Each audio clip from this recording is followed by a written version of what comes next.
حضرت امام حسین کا اسم گرامی حسین جبکہ آپ کی کنیت ابو عبداللہ ہے۔ آپ حضرت فاطمہ الزہرا سلام اللہ علیہا کے صاحبزادے ہیں۔ امام حسین کی پیدائش 4 ہجری کو سیدہ فاطمہ الزہرا کے ہاں مدینہ طیبہ میں ہوئی۔ جب حضور صلی اللہ علیہ وسلم کو اپنے صاحبزادے کی پیدائش کی خبر پہنچی تو آپ سیدہ سلام اللہ علیہا کے گھر تشریف لائے اور فرمایا کہ میرے بیٹے کو میرے سامنے لاؤ۔ حضرت امام حسین رضی اللہ عنہ کو ایک سفید کپڑے میں لپیٹ کر آپ صلی اللہ علیہ وسلم کی خدمت اقدس میں پیش کیا گیا۔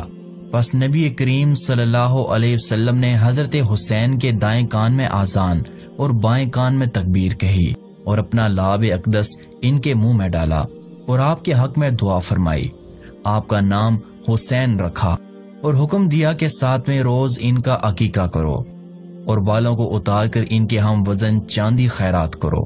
جب حضرت امام حسین رضی اللہ عنہ کی ولادت ہوئی تو اس وقت آپ کے بڑے بھائی حضرت امام حسن کی مدت رضاعت یعنی دودھ پلانے کا زمانہ ختم نہیں ہوا تھا۔ اسی لیے حضور نبی پاک صلی اللہ علیہ وسلم نے اپنی چچی ام الفضل سے فرمایا کہ آپ حسین کو دودھ پلایا کریں۔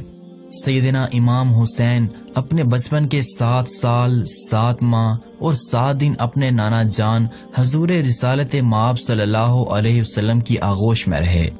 گو آپ کو زیادہ مدت نانا جان کی زیر تربیت رہنے کا موقع نہ ملا کہ سید عالم صلی اللہ علیہ وسلم ظاہری پردہ فرما گئے، لیکن پھر بھی 7 سال اور 7 ماہ کا جو موقع حضور علیہ الصلوۃ والسلام کی بارگاہ سے حاصل ہوا وہ کسی کو نہیں ملا۔ حضرت یعلا بن مرہ سے روایت ہے کہ حضور صلی اللہ علیہ وسلم نے فرمایا، حسین مجھ میں سے ہیں اور میں حسین سے ہوں۔ جو حسین سے محبت کرے گا اللہ اس سے محبت کرے گا۔ حسین میری بیٹی کے بیٹے ہیں۔ اس حدیث سے معلوم ہوتا ہے کہ سیدنا امام حسین کے ساتھ آپ صلی اللہ علیہ وسلم کو خاص تعلق تھا۔ حضرت انس فرماتے ہیں کہ ایک دن میں حضرت امام حسین کے پاس بیٹھا ہوا تھا کہ ایک کنیز نے پھولوں کا گلدستہ لا کر پیش کیا۔ گلدستہ ہاتھ میں لے کر حضرت نے سونگا اور کنیز سے ارشاد فرمایا کہ جاؤ تم اللہ کی راہ میں میری طرف سے آزاد ہو۔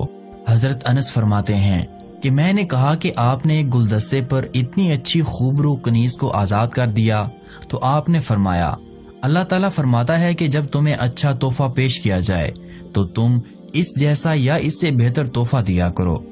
پس اس کے لیے سب سے اچھا تحفہ یہی ہو سکتا تھا کہ میں اسے اللہ کے لیے آزاد کر دوں۔ آپ علیہ السلام میں عاجزی اور انکساری کوٹ کوٹ کر بھری ہوئی تھی۔ آپ کو تکبر سے سخت نفرت تھی۔ آپ کو کسی کام کے کرنے میں یا کسی طبقے کے لوگوں میں بیٹھنے سے کبھی کسی قسم کا کوئی عار محسوس نہ ہوا۔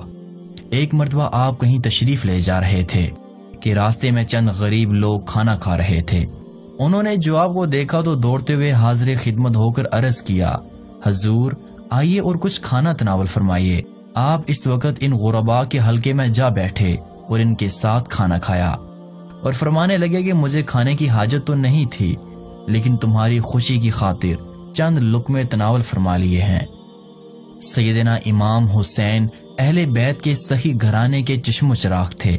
سخاوت کرنا، غریبوں اور مساکین کی مدد کرنا یہ آپ کی خاندانی وراثت تھی۔ آپ کبھی کسی سائل کو اپنی بارگاہ سے خالی نہ جانے دیا کرتے تھے۔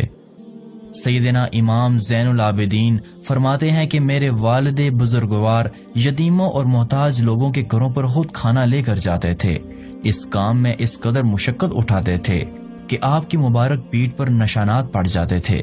ابن عساکر روایت کرتے ہیں کہ ایک مرتبہ ایک سائل حضرت امام حسین کی خدمت میں حاضر ہوا اور دروازہ کھٹکھٹایا۔ آپ اس وقت نماز پڑھ رہے تھے۔ نماز کو مختصر کر کے دروازے پر تشریف لائے اور دیکھا کہ سائل واقعی محتاج ہے۔ آپ نے اسی وقت خادم سے فرمایا کہ میرے گھر میں کتنی رقم ہے؟ عرض کیا گیا کہ حضور 200 درہم۔ فرمایا وہ لے آؤ۔ عرض کیا یہ تو صرف اہل بیت کے خرچ کے لیے ہیں۔ آپ نے فرمایا ہمارا گزارا ہو جائے گا، اس محتاج کو دینا اولین فرض ہے۔ چنانچہ امام حسین علیہ السلام نے 200 درہم منگوا کر اس سائل کو پیش کیے اور ساتھ ہی فرمایا اس وقت ہم تنگ دست ہیں، تمہاری زیادہ خدمت نہیں کر سکتے۔ ایک بار ایک ضرورت مند محتاج دیہاتی آپ کے دروازے پر حاضر ہوا اور چند گزارشات لکھ کر حضرت امام علی مقام امام حسین کے پاس بھیجیں، جن کے الفاظ کچھ اس طرح سے تھے: میرے پاس کوئی ایسی چیز نہیں رہی کہ جس سے ایک دانہ خریدا جا سکے۔ میری حالت آپ پر ظاہر ہے، بتانے کی حاجت نہیں۔ میں نے اپنی آبرو بچا رکھی تھی، اسے کسی کے ہاتھ فروخت کرنا پسند نہیں کرتا، مگر اب خریدار مل گیا ہے۔ اتفاق سے جواب آنے میں کچھ دیر لگی تو اعرابی دیہاتی نے 4 مصرے اور لکھ بھیجے: جب میں لوٹوں گا تو مجھ سے پوچھیں گے کہ صاحب فضل سخی سے تجھے کیا ملا، تو کیا جواب دوں گا؟ اگر کہوں گا کہ مجھے دیا ہے تو یہ جھوٹ ہوگا، اور اگر کہوں کہ سخی نے اپنا مال روک لیا ہے تو یہ بات مانی نہ جائے گی۔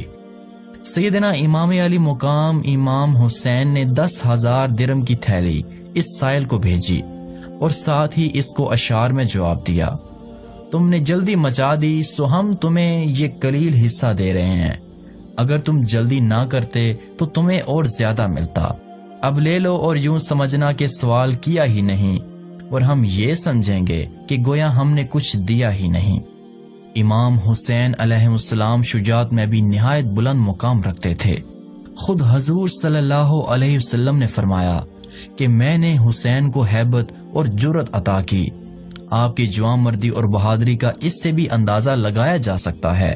جب 35 ہجری میں سیدنا عثمان غنی ذوالنورین کے مکان کا محاصرہ کیا گیا تو مولا کائنات حضرت علی المرتضیٰ نے امام حسن اور امام حسین دونوں کو آپ کی حفاظت کے لیے مقرر فرمایا۔ چنانچہ اس موقع پر امام علی مقام نے نہایت نمایاں خدمات سر انجام دیں، اور اسی طرح آپ نے جنگ جمل اور جنگ صفین اور مارکے نہروان میں اپنی حیرت انگیز شجاعت اور متعدد مارکے سر کیے۔ سیدنا امام علی مقام امام حسین دن کو تدریس دین اور راتیں قیام و سجود میں بسر کرتے۔ اکثر لوگوں نے دیکھا کہ آپ جب اللہ تعالیٰ کے حضور کھڑے ہوتے ہیں تو آپ کی یہ حالت ہوتی تھی کہ آپ کی آنکھوں سے آنسوں کی جھڑیاں بن جاتی۔ میدان کربلا کے عظیم مصائب کے وقت بھی آپ نے دن اللہ کے کلام کی تلاوت اور رات اللہ کے حضور رکوع و سجود میں گزاری۔ آپ نے اپنی زندگی میں امام حسن کی طرح خود 25 حج پیدل ادا کیے۔